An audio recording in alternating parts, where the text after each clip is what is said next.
एकूणच अजित पवार यांना हा मोठा धक्का मानला जातोय। वळूयात पुढच्या बातमीकडे। आता बातमी उद्धव ठाकरे यांच्या वाढदिवसानिमित्त करण्यात आलेल्या बॅनरबाजीची। सांगलीत उद्धव ठाकरेंचा मुख्यमंत्री असा उल्लेख असलेलं बॅनर लागलंय। आज उद्धव ठाकरे यांचा 64वा वाढदिवस आहे आणि वाढदिवसानिमित्त चंद्रहार पाटलांनी ही बॅनरबाजी केली आहे। तर दुसरीकडे साहेब परत मुख्यमंत्री बनवायचं महाराष्ट्रातील शिवसैनिकांचा हा ध्यास आहे असा आशय लिहिलेल्या केकच्या माध्यमातून शिवसैनिकांनी उद्धव ठाकरेंना वाढदिवसाच्या शुभेच्छा दिल्या।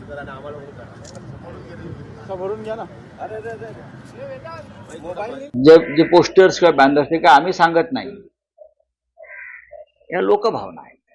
माननीय उद्धव ठाकरे यांनी या राज्याचे मुख्यमंत्री म्हणून जे नेतृत्व केलं, संकट काळात राज्य आणि देश संकटात असताना त्यांनी ज्या पद्धतीने राज्य चालवलं आणि राज्याचं जीविताचं संरक्षण केलं ते लोक विसरलेले नाही। एक आश्वासक चेहरा आहे।